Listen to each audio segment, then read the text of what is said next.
예. 지난 시간에는 우리가 공화국에 대해서 기본 개념을 한번 이야기했는데 여기도 말씀들이 많은 것 같아요. 좋습니다. 말씀들이 많은 거는 그게 우리 민주주의의 강점이죠. 다시 말하면은 다른 다양한 생각들을 가지고 있을 수 있고 또 그런 말씀들은 피력할 수 있는 어떤 표현의 자유도 있다 하니까 그건 문제가 안 돼요. 문제는 여전히 우리가 공화국이라도 하면서 공화되지 않고 끊임없이 반목하고 갈등하는데 뭐가 있을 거 아니 그렇죠? 그 반목과 갈등의 뿌리가 어딘가 있다는 겁니다. 괜히 그저 문제가 일어나는 게 아니라 문제가 일어나는 그 결과에는 인과관계, 결과에는 원인 쪽이 뭐가 있다는 거예요. 그래서 그걸 찾아 들어가니까 대충 윤곽이 드러납니다. 자, 여기 화면을 보시면은 반목, 우리나라 이 반목이 참 문제죠. 갈등. 그 화합을, 국민 통합이라 화합을 저해하는 이 반목과 갈등의 뿌리, 근원적인 뿌리가 있는데 그게 뭘까요? 어디서 온 걸까, 그게? 우리나라 안에 반목과 갈등이 끊이지 않는 데는 과거에 있어서는 안 되는 일이 크게 몇 가지 있었어요. 그래서 그래요. 첫째, 일본이 조선 땅을 강점으로 병탄했던 때가 있었죠. 35년간. 36년 다 안 돼요. 35년간. 어쨌든 그때 반민족적인 친일파 인사들이 생겨났다니까요. 그건 인정하시죠? 반민족적인 친일파. 나는 친일파를 나쁘다고 보지 않습니다. 아니, 친일파도 있고, 친미파도 있고, 친중파도 있고, 친소파도 있고, 어느 나라, 우리 220여 개 나라에 다, 친한 사람들이 있으면 좋은 거죠. 저는 친일파가 있는 거 전혀 문제 안 삼습니다. 문제가 될 리가 없고, 있어서 안 되고요. 문제는 반민족적인, 민족을 배반하고 점령한 그 일본 편을 들면서 반민족적 친일파 인사들이 생겨났다는 거예요. 유명한 사람 약 700명.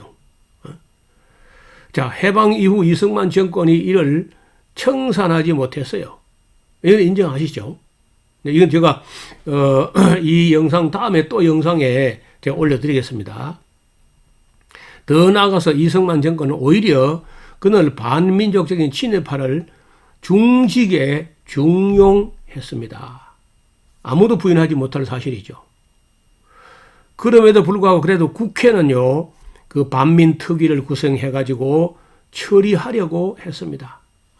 반민족적인 행위를 한 친일파 인사들을 처리하려고 체포까지 다 했는데, 그러나 이승만 정부는 반민특위, 반민족적인 행위를 한 사람들을 처벌하려고 하는 특별위원회를 해체해 버렸어요.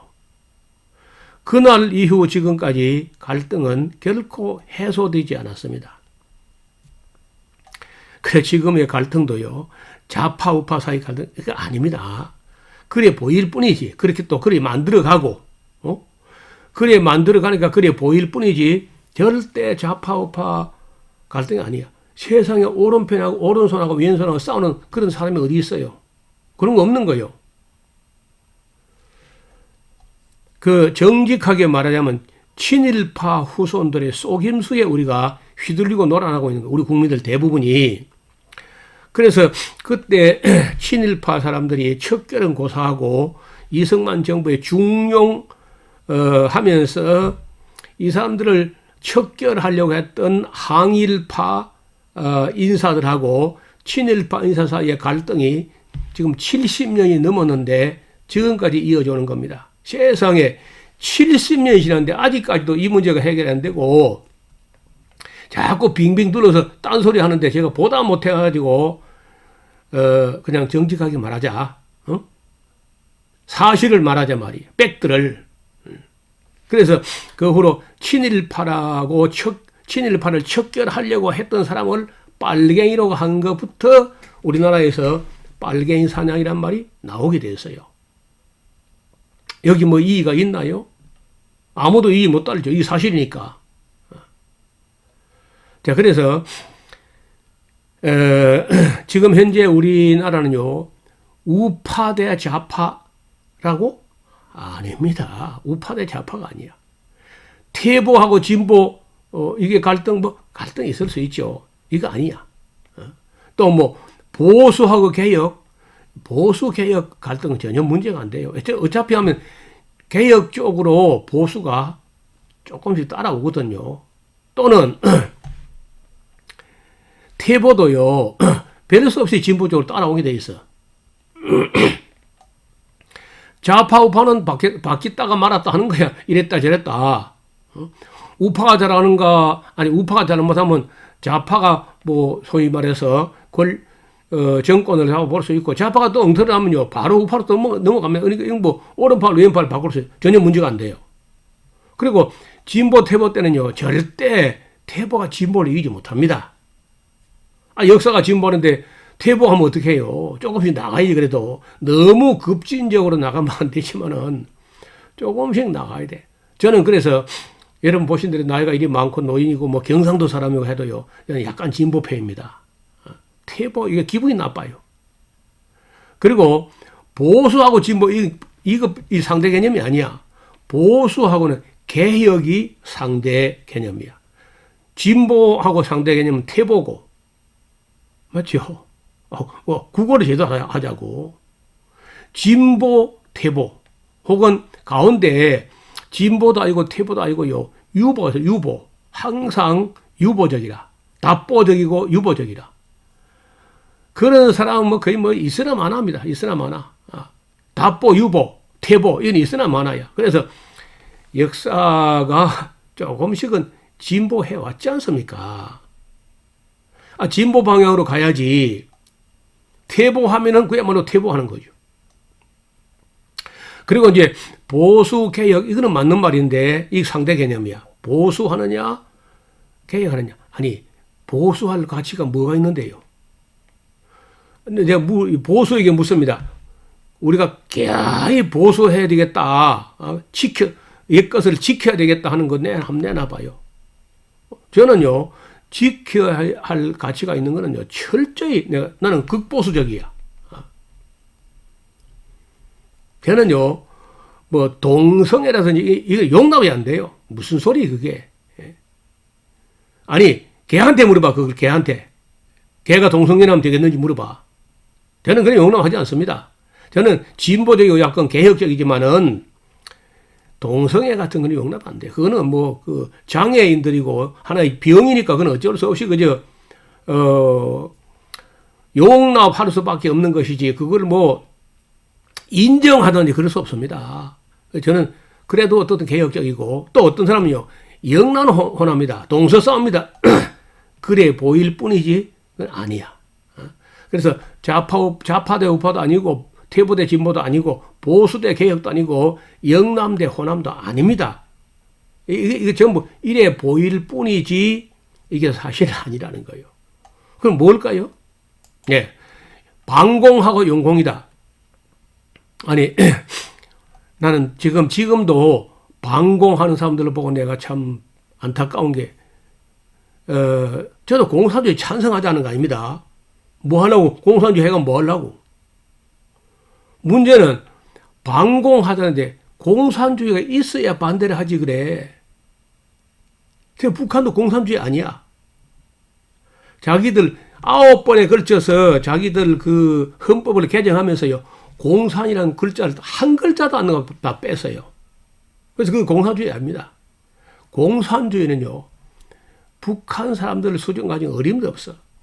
아직은 제가 볼 때 지구상에서 공산주의 할 수 있는 사람은 없습니다. 그 정도 수준 되는 사람은 없어요. 그는 천사들 정도 돼야 감당할 수 있지. 욕심도 없고 깨름도 없고 아무 죄도 없고 그런 사람들만 가능해요. 용공, 반공 용공. 한때 우리 사회에서요, 이 공안 검사들이 뭐 용공분자 하면서 조금만 진보적으로 말하면 바로 용공분자로 몰아가지고 남영동으로 끌려갔죠. 여러분, 남영동이 뭔지 잘 모르시는 분도 있을 때, 젊은 사람들. 보안사라는 책이 있습니다. 보안사. 거기 끌려가서 죽을 고생을 했던 제1교포 한 사람이 그때 겪었던 모든 일을 그 수기 형식으로 썼는데 한번 읽어봐요. 보안사.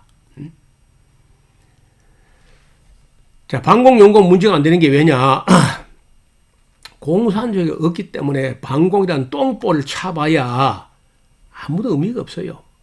공산주의가 있어야 반대하지 그래. 러시아도 안 하고 중국도 지금 실용주의로 넘어가 버렸고 북한도 은필, 북한은 하는 말은요, 공산주의가 아니고 우리식 사회주의라는 겁니다. 무슨 사회주의? 내가 볼 때 김일성 교야. 김일성 종교. 그러니까 지금 와서 반공 용공의 갈등이다. 1000만에 3000만의 말씀이에요. 자, 진짜입니다. 여기 뭐냐? 친일파, 항일파. 이건 진짜야. 이겁니다. 문제는요, 여기서 출발한 거야. 우리 갈등이라는 게 갈등 구조가 우리 북한 말고 남한을 놓고 말하면은 갈등 구조는요, 친일파하고 항일파 사이에 갈등이 아직도 70년 지났는데 반민특위가 강제로 억지로 해체되고 난 후 70년이 지났는데 지금도요, 친일파는 팩트입니다. 팩트. 실상이고, 주사파라는 말은요, 친일파가 친일파라고 말하는 사람을 어떻게든지 간에 비난하기 위해서 만들어낸 게 주사파라는 허상입니다. 주사파가 있다고? 한번 때려와봐. 나한테 끌고 와봐. 내가 귀사떼기를 올릴 테니까 때려와봐. 이거는 허상입니다.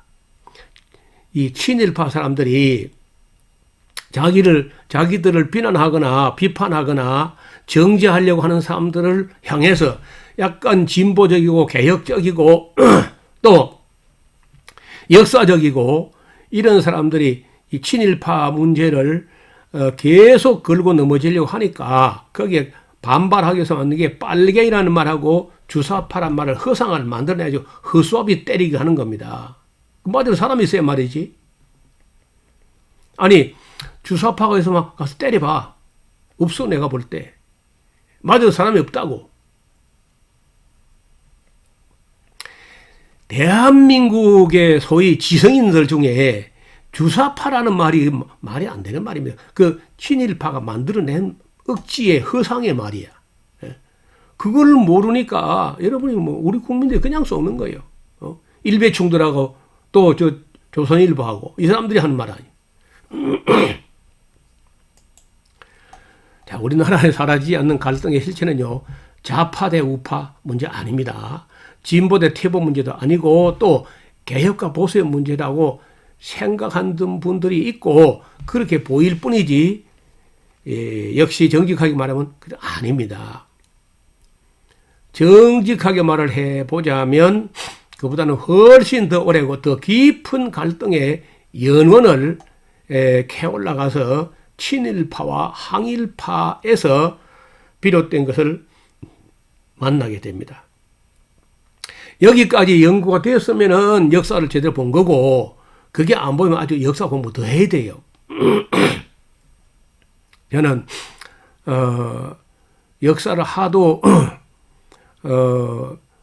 강조하다 보니까 큰 아이가 우리 동양사, 한국사를 전공을 했습니다. 해방 전에 친일파가 득세를 했기 때문에 항일파는 언제나 숨어 다니거나 숨어 살다가 그래도 안 되면요, 결국 중국으로 건너가서 살았어요. 서울, 부산 등지의 항일파는 하여튼 상해로 많이 갑니다. 부산서 비행기를 타면요, 상해 가는 거나 서울 가는 거나 10분밖에 차이가 안 나요. 지금은 이제 이게 어렵지만 오고 가기가, 옛날에는 상해 가는 게 어렵지 않았죠. 얼마 전까지만 해도. 그리고 평양이나 북한 땅의 항일파 인사들은요, 영기를 중심으로 만주 일대와 구소련의 연해주 브라디보스토크까지 숨어 들어가서 활동을 합니다. 그러다가 해방이 되자 항일파 인사들이 속속히 귀국하면서 이제 갈등이 시작된 거예요. 그럴 수밖에. 당시 친일파는 나름대로 지식인층이나 가진 자들, 이런 사람들이 친일파야. 반면에 항일파는 의식은 있으나 별로 힘이 없는 사람들이 항일 운동하다가 연해주로, 만주로, 혹은 상해로, 심지어 중국의 중경, 충칭까지 그렇게 막 숨어서 퍼져나갔어요. 해방이 되었을 때 온 나라가 꿈에 부풀어 있었고 감사하고 감격해 맞이 않았습니다. 여러분 그 광복절 노래 기억하시죠? 참 좋아하는 노래 중에 하나입니다. 아니 그 가사를 쓴 분이 봐요. 흙을 다시 만져보자. 바닷물도 춤을 춘다. 엎드려서 흙을 다시 만져보고 또 바다를 보니까 바닷물도 춤을 추는 것 같아. 해방의 감격에 말이에요. 그러나 해방이 되면서요, 입장이 어려워진 사람들이 있었는데 그들이 바로 친일파 사람들입니다. 친일파 중에서도 반민족적 행위를 해왔던 친일파 사람들은 불안에 떨고 있었죠. 반면에 항일파 인사들은 귀국하여 나라를 새롭게 세우겠다고 큰 꿈에 부풀어 있었습니다. 한편 친일파보다 더 그 상황을 두려워했던 사람들이 있다면요, 그들은 조선 땅에 살고 있었던 악한 일본인들이었어요. 조선 땅에서 너무 악한 일 많이 했거든요. 그들은 한반도에서 조선인들의 손에 맞아 죽지 않고 무사히 철수할 수 있는 길이 없는가, 그걸 모색하기 위해서 혈안이었습니다. 그런데 그랬을 때 일본은요, 그 당시 1944년부터 건준, 일본은 망한다는 걸 확신하고 있었던 몽양 여운형 선생이 건국준비위원회를 위원장이었거든요. 불러가지고 몇 가지 조약을 받아냅니다. 가장 중요한 것은 치안유지, 즉 일본인들이 무사히 귀환하는데 협조하라는 것이었어요. 그 즈음에 발빠르게 입국한 사람이 이승만입니다. 그는 미국에 있다가 발빠르게 입국하여 권력을 거머쥐기 위하여 미리 준비를 하고 있었어요. 그리고 이승만은 하지 중장과 이를 꾸며가지고 국내에서 건국준비위원회 위원장이었던 몽양의 동향이나 백범의 귀국을 고대하고 있던 사람들을 상당히 경계하기 시작해요. 그러다가 1947년도 7월 19일에 몽양 여운형이 서울 해화동 로타리에서 한지근이라는 사람이 쓴 총탄에 암살을 당하는 사건이 일어납니다. 그 몽양은요, 1944년 일제의 패망을 미리 내다봤습니다. 그래서 조선 건국동맹이라는 비밀 독립운동 조직을 만들어 가지고 해방에 대비했던 여운형은 1945년 8월 15일 해방 직후 조선 건국준비위원회를 조직하는 등 새로운 국가 건설에 앞장을 섰어요. 문제는 해방 직후 극심한 좌우 대립의 와중에서 여운형과 같은 중도파 또 좌우 합작을 기도하는 이런 세력들의 입지는 점점 갈수록 좁아집니다. 그래가지고 1946년도 1차 미소 공동위원회가 실패로 돌아간 후 김규식 우사, 김규식 이분은요 언더우드 선교사의 양아들이에요. 김규식 박사 하고 더불어서 여전히 좌파도 버리지 말고 우파도 버리지 말고 좌우 합작 운동을 벌였지만은 성과를 거두지 못했었죠. 좌우 합작 운동을 해봐도 안 되니까 몽양은 잠시 정계를 떠난 후 그는 1947년도 2차 미소공동위원회를 앞두고 부랴부랴 이제 서둘러서 정계에 다시 복귀하여 2차 미국 소련 공동위원회 성공에 힘을 기울였습니다. 그러나 2차 미소공동위원회 역시 난항을 거듭하였고 이 와중에 여운형이 1947년도 7월 19일에 회화동 로타리에서 달리는 자동차 안으로 난입한 괴한 한지근이라는 사람에게 암살을 당하죠. 여운에 의한 테러는 이 사건이 처음이 아닙니다. 세상에 해방 직후 1945년 8월 18일 첫 번째 테러를 당한 이후 여운형은요 끊임없이 크고 작은 테러에 시달립니다. 시간을 지날수록 테러의 강도는 더욱 강해졌고 1947년 3월 결국 계동에 있는 그의 집이 폭파되기까지 이르렀습니다. 이후에도 여운형은 1947년 5월 해화동 로타리 근처에서 총격을 당하기도 했는데요. 그때도 용케 또 살아남았어요. 여러 번 살아남습니다. 결국 12번째 테러는 피하지 못하고 암살을 당하게 됩니다. 여러분 여운형에 대해서 우리 국민들 잘 모릅니다. 왜냐하면 그동안 여운형을 갖다가 좌파도 아니고 우파도 아니고 중간에서 좌우 합작 운동을 했는데 김구하고 김규식하고 다 몽양 여운형, 백범 김구, 우사 김규식 이 세 분이 다 좌우 합작 운동을 벌여가지고 절대로 북한도 버리지 말자. 그래서 좌우 합작 운동하다 보니까 양쪽으로부터 다 어떤 면에서 미움을 받게 돼요. 그리고 특히 이승만과 미 군정으로부터 미움을 받게 돼가지고 암살을 당한 걸로 봅니다. 1945년 8월 광복 이후부터 정치 테러 당한 그 일지를 정리해보면요. 45년 8월 18일에 그 해방되기 8월 15일인데 3일 후에 말이에요. 오전 좋습니다. 여기 11시를 서울 계동 자택 앞에서 괴한들에 의해서 곤봉으로 얻어맞았어요.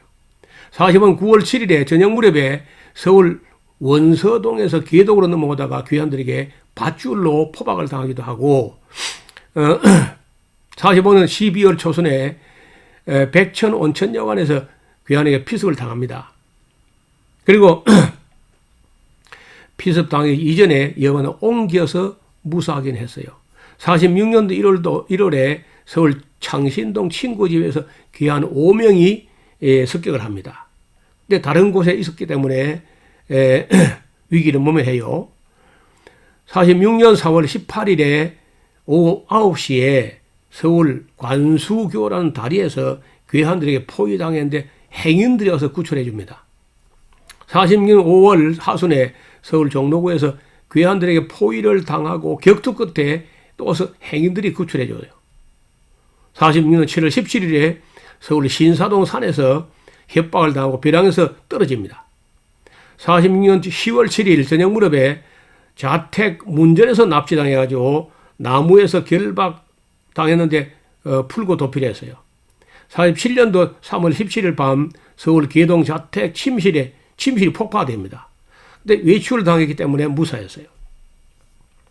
47년 4월 3일 서울 해화동 로타리에서 승용차 피습을 당합니다. 자, 미 군정은 정치적인 필요성 때문에 여운형을 중시하면서 가까이 하였지만 그를 믿어주지 않았어요. 그리고 47년 7월 19일 아침 여운형이 김용중이라는 언론인에게 영문 편지를 보냈는데 거기에는 자기의 죽음이 예견된 그런 내용이 있었어요. 그 내용은 아래와 같습니다. 김용중이 누구냐 하면요. 재미 한국인으로 미국에 있는 한국인데 한국의 독립운동가이면서 통일운동가, 민주화 운동가이면서 언론인입니다. 근데 그에게 보낸 몽양의 편지에 다음과 같은 구절이 나옵니다. 친애하는 김용중 선생, 나는 공포로부터 자유가 없어. 나는 아직도 미 군정하에서 국립경찰로 채용된 친일파의 소나기에 고통을 받고 있소이다. 이런 편지가 있은 후에 결국은 한 직원에게 암살을 당했지만요. 그 당시에 경찰은요, 목량을 암살한 사람들을 수사하는데 매우 소극적이었어요. 그 사건이 있은 후에 한 직원은요, 그 공소시한이 다 지난 27년이 지나서 공소시한이 만료된 후에 목량 암살 동기를 자백하는 형식으로 몇 마디 둘러대는 글을 썼는데 그게 뭐 진실한지는 아무도 몰라요. 그래서 이제 지금 뭐 확인할 수는 없지만은 심증은 이승만과 미 군정의 합작이다. 목량의 제거 작업은 이승만 정권과 미 군정의 합작이다. 이래 보는 사람들이 대부분이죠. 그래 정말 증명하라면 증명 못해요. 그러나 물증이 없으니까. 그러나 심증은 다 그렇게 알고 있습니다. 저만 그런 게 아니고 대부분 다. 여러분 목량이 돌아가셨을 때 서울 시민이 한 100만 대인데 장례식에 60만이 나왔습니다. 어느 정도였는지 대충 짐작이 가시죠. 그리고 이제 백범 김구 암살 사건. 김구는 또 49년도 목량 죽은 후에 딱 2년 후에 49년 6월 26일에 백범 김구가 경교장에서 안두희에게 암살당한 사건입니다. 안두희는 한국 독립당 서북청년단 경교장에서 내용은 1945년 8월 15일 해방 직전까지 대한민국 임시정부 주석으로 독립운동을 이끌어왔던 백범 김구는요, 해방 직후에 중국에 귀국하여 새로운 국가 건설에 앞장을 섰습니다. 백범 김구는요, 해방 이후 치열한 그런 좌우 대립의 과정에서 신탁 통치 반대 운동 등 우파적인 정치 운동을 주도했습니다. 그러면 만약에 김구가 우파적 정치 운동을 주도하는데 그때 이승만하고 김구하고 놓고 보면요, 이승만은 맨 미국 가 있었기 때문에 국내 일을 잘 몰라요, 사실은요. 그런데 김구에 대한 그 국민의 인지도가 너무 크기 때문에 이승만에게 부담이 됐겠죠. 그래서 47년 말 남북 분단의 가능성이 커지게 되면서 김구는 남한만의 단독 정부 수립을 주장하던 이승만과는 결별을 하고 중도파였던 역시 좌우 합작 운동을 하는 우사 김규식, 지난번에 말씀드렸죠. 이분이 언더우드 선교사의 양아들이라고 함께 남북 협상 등 분당을 막기 위해서 노력을 다 합니다. 최선을. 마지막 순간까지. 그래 결국을 분단을 막는 데 실패한 김구가 48년도 8월 15일 남한만 단독 정부로 수립하는 데 참여하지 않았고요. 사실상 정계에 은퇴해가지고 이선으로 물러나 버렸습니다. 그럼에도 불구하고 49년도 6월 26일에 김구는 현역 육군 포병 소위 김구가 이끌었던 한국 독립당의 약칭 한독당이라고 그러죠. 안두희에게 숙소이면서 집무 공간이었던 서울 경교장에서 4발의 총탄을 맞고 서거합니다. 자, 김구의 갑작스러운 죽음에 여론은 깊은 애도를 표명했죠. 김구 암살 직후 장례식에 10일간 다녀간 조문객만 120만 명으로 추산됩니다. 건물 안에 들어오지 못한 문상도 많았죠. 장례식이 있던 7월 5일 서울에서 거행된 장례식에는 약 40만에서 50만의 인파가 몰려들었고요. 다른 도시에서도 각각 수만 명씩이 모여 그 백범 김구의 죽음을 애도했습니다. 사건 당시 정부와 군 당국은 이 사건을 한독당 내부에 갈등에서 비롯된 것으로 몰아갔습니다.